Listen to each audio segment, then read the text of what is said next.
Untethered Sky by Fonda Lee. So if this right here is Fonda Lee's worst book, then this might be the best worst book I've ever read. Now, I finished this awesome novella last week, and I have enough to say about it that it needs its own dedicated review. Untethered Sky is Fonda Lee's most recent release, and it came out earlier this year. Her more famous work is the Greenbones saga, which starts with Jade City. And I've heard incredible things about this series. A lot of reviewers I really trust the opinions of absolutely love this series and vouch for it in every video it comes up in. So Fonda Lee's been on my radar for a little while, but I hadn't wanted to start that massive series yet. So Untethered Sky seemed like the perfect chance to sample her writing and see what it's all about. Funny enough though, most of the mixed and bad reviews of Untethered Sky that I saw came from people who love the Greenbones saga. They're very different, I'm sure, but if I liked this so much, how much am I gonna like that one? I am so excited to find that out. That said, I do have some glaring issues with it, but don't worry, we're gonna talk about that. This is going to be a spoiler review, so if you've not read Untethered Sky and you don't want spoilers, skip this video, check out my other videos, and we'll have more for you next week. Okay, so things that I really liked about Untethered Sky. I really liked seeing the relationships between the people and also the people and the birds. When the book begins, we see Esther meeting Zara for the first time. Zara is her rock, and we get to see what that interaction is like between this wild animal that has just been captured, basically, and a feeble human with hopes of creating a relationship with this animal. The tension is palpable because a lot of the story is the trials and tribulations of that. Now, I grew up as a bird kid. I was obsessed with birds. I still, to an extent, am, just not as much as I was as a kid, and it appealed to that side of me so much. Apparently, if you're really into falconry and you know all the details of how birds act and how falconry works, then you might not like the way that it's presented here because it's not exactly the same. I don't know all the details, so I really liked it. So fun to see the characters and the animals interacting in such a way that was loving and also completely unrequited. He also meets a couple of the other Rookers, and we get to see them develop a friendship and learn and grow together, and that's really cool, and I enjoyed that. Mind-blowing. But that was such a main focus of the book for a lot of it, and I think that it was pulled off in a really interesting way. I think at its core, this is a story about unrequited love, and that isn't something that we often see in fantasy, and was really cool to see brought into the spotlight here. Zara, as a wild animal, is completely oblivious to the fact that Esther is obsessed with her, loves her, and relies on her in such a way that's more than just a business relationship or a survival sort of thing. And seeing the way that Esther projects her feelings and love and gratitude and pain and hurt onto this bird is like such a textbook great example of unrequited love. And that was one of the most interesting dynamics about this. I think the way that interpersonal relationships were portrayed was also really cool and really well done. At the same time as we're seeing Esther decide not to have any sort of romantic relationship with Darius, we also see Nazmin taking the other route and choosing to have a romantic relationship with Prince Kovash.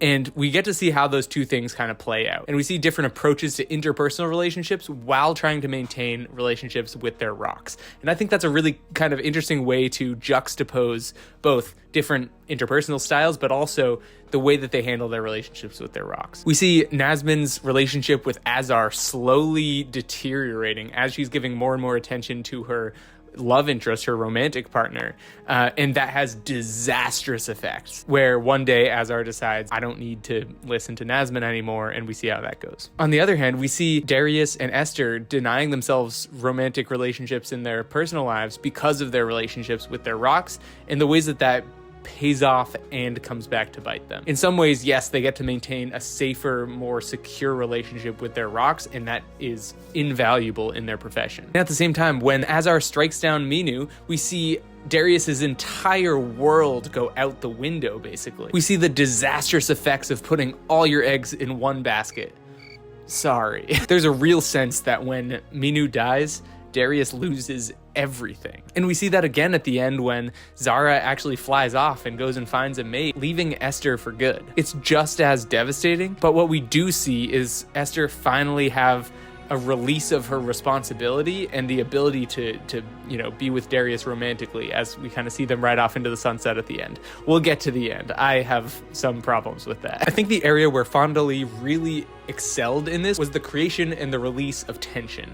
That was masterfully done. Just before something big was about to happen, I always felt like we were on the precipice of something big going to happen, but it still felt out of nowhere. And there were multiple occasions where that happened, and it was such a unique and satisfying reading experience. The climax of it, so intense, so emotionally impactful. As heart-wrenching and terrible as it was to see Azar stoop out of the sky and attack Minu, it was so well done, and it really had a strong emotional impact on me. Now it's time for the things I didn't like or would have changed. I think she really suffered in the descriptions department. I cannot for the life of me imagine what the Royal Mews looks like.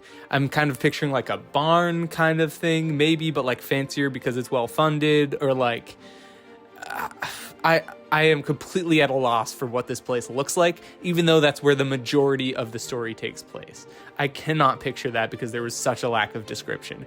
That really bugged me, and I was trying to imagine it, but I just really couldn't grasp it. However, when they went into the city that one time, in that one scene where they go to that banquet, I could imagine the city extremely well because, one, I have like a frame of reference for what a fantasy city looks like, and two, she did a great job describing it, so I know she can. I just don't know why she didn't, and that really frustrated me. I also have some problems with Esther as a character. There were a couple times where I was like, she is so aggressively not like other girls that it's actually detracting from the story. I'm going to assume you're familiar with the trope of a main character being not like other girls. There's a lot that's wrapped up in that, and oftentimes it comes from kind of a fixed perspective of what it means to be a strong protagonist. The way I understand it, there are so many ways to be a strong protagonist, and to pigeonhole your main character into having stereotypically toxic masculinity as a personality in order to be a strong protagonist isn't my favorite authorial choice. I think there are plenty of other ways to approach a strong protagonist without her needing to despise people who wear dresses and hate all things girly. Of course, there's a variety of people in the world, and that's going to be some of them, but the fact that that sort of remains the default strong female protagonist isn't doing a whole lot for me creatively or in terms of like social impact. It also might just be being worn out on that trope and wanting to see something fresh and different. Did it work for her character? Sure, it did. She had that as her personality, and it was fine. Did I like that? Not necessarily. Could there have been better choices? I do really think so. Okay, let's talk about the ending. This is the part that I'm really excited to talk about. At the end, we see all hope is lost. We see Esther pinned between the chariot and a rock, like a stone, not a bird. And we see her stuck there for multiple days as she's starving and thirsting to death. It reminded me a little too much of 127 Hours starring James Franco, where he gets stuck in a canyon. But overall, interesting choice. I like the stakes. I think that is a super high intensity situation that's narratively pretty interesting. Then we see Zara see a mate up in the sky, fly off, and leave Esther forever. I think Esther should have died then. Not like right then, but I think she should have died. Hear me out. The ending we got is that Zara flies off. Esther resigns herself to her fate that she's going to die there out in the desert. And as she's about to die, guess who shows up but Darius? There's a quick explanation given, and then they ride off into the sunset to fall in love and find new rocks. Let me see how long that took. Let me just find out real quick. On page 149, Esther resigns herself to death.